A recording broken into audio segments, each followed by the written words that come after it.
to 3, the priority of profit.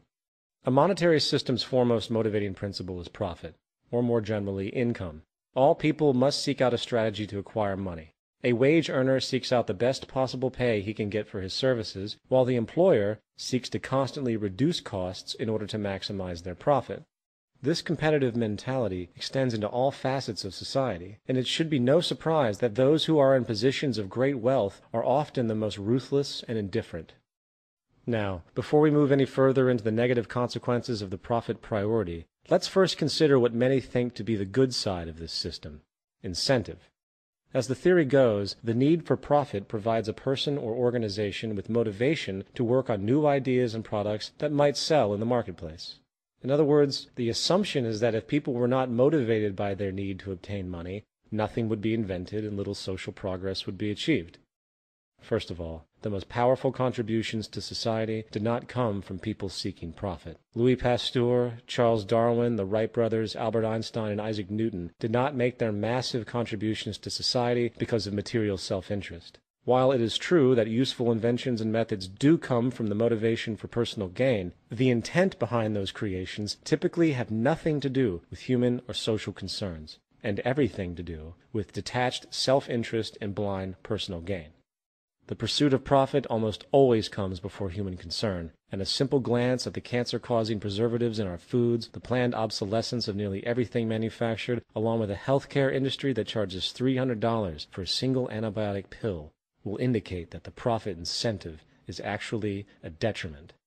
Problems in our monetary-based society will only have resolution if money can be made from solving those problems. Now, more specifically, to put the spectrum of monetary-derived corruption into a workable perspective, we will divide these behaviors into 3 classifications: general crime, corporate crime, and government crime. General crime in a monetary system ranges from petty theft to illegal sales to fraud to violent robbery. This byproduct of the system is often not given the thought needed to understand its source, for many tend to dismiss these so-called criminals as some kind of social anomaly.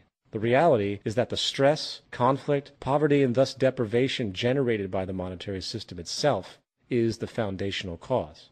In the 1990s, a research project called the Merva-Fowles Study was conducted, which found powerful connections between unemployment and crime. They based their research on 30 major metropolitan areas with a total population of over 80 million. Their findings found that a 1% rise in unemployment resulted in a 6.7% increase in homicides, a 3.4% increase in violent crimes, a 2.4% increase in property crime. During the period from 1990 to 1992, this translated into 1,459 additional homicides, 62,607 additional violent crimes, and 223,500 additional property crimes.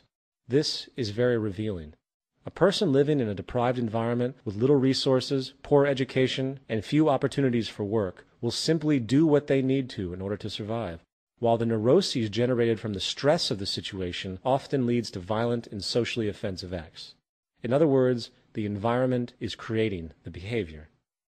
Corporate crime. Corporate crime, which is almost exclusively profit-related, takes many forms: planned obsolescence, monopolistic collusion, market manipulation, outsourcing, price fixing, labor exploitation, and government collusion are just a few to note. From Enron's deliberate shutting down of California's power plants to boost its energy stocks, to the Bayer Corporation's knowing distribution of HIV-tainted drugs, it should be clear to most people that corporate crime is constant and oftentimes much more insidious than general crime, for the repercussions tend to affect very large groups of people. The corporate criminal's need to secure profitability is no different in basis than the general criminal's need to survive. While the latter typically commits crimes to live, the former commits crimes to further secure their positions of power, lifestyle, and wealth. It is based on fear. The notion of greed, which manifests from a perpetual insecurity derived from the fear of losing what one has, serves as the motivating factor for most corporate crimes. This neuroses is perpetuated and reinforced by what we could call the luxury stratification that the monetary system creates, for in this system there is a never-ending progression of products available as one's purchasing power increases. And then there's government crime.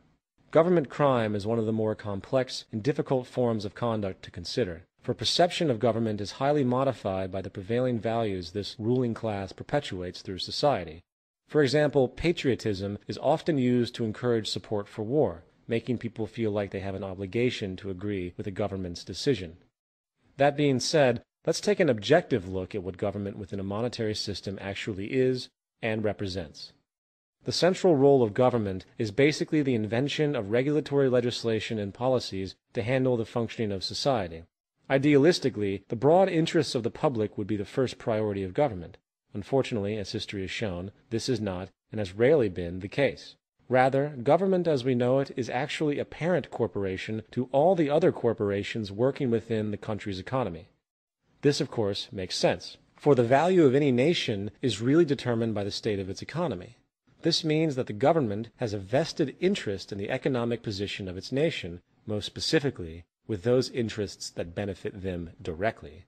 Lobbying and contributions in America alone constitute billions of dollars a year, and this money is given entirely under the pretense of putting the donating party's agenda in action. Now, while the examples of government and corporate collusion are vast, the greatest monetarily derived crime of government is its use of war for the benefit of its corporate and financial constituents. In the words of two-time Congressional Medal of Honor recipient Major General Smedley D. Butler, war is a racket. It always has been. It is possibly the oldest, easily the most profitable, surely the most vicious. It is the only one international in scope. It is the only one in which the profits are reckoned in dollars and the losses in lives.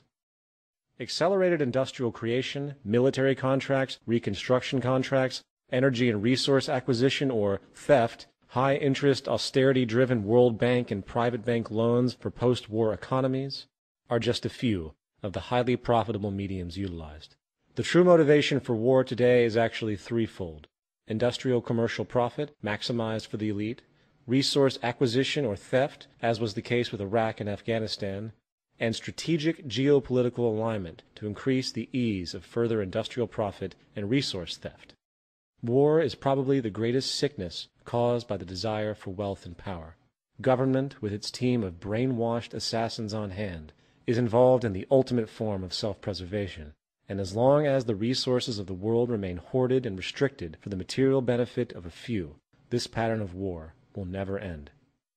Now, these classifications of corruption are only a generalized grouping. Vast nuances of human behavior and everyday life are also very much poisoned by this mechanism for profit, for if you look closely enough, you will see that nearly every act of strategic monetary gain is corrupt by its very construct. It is just accepted as normal by the conditioned culture. And 4.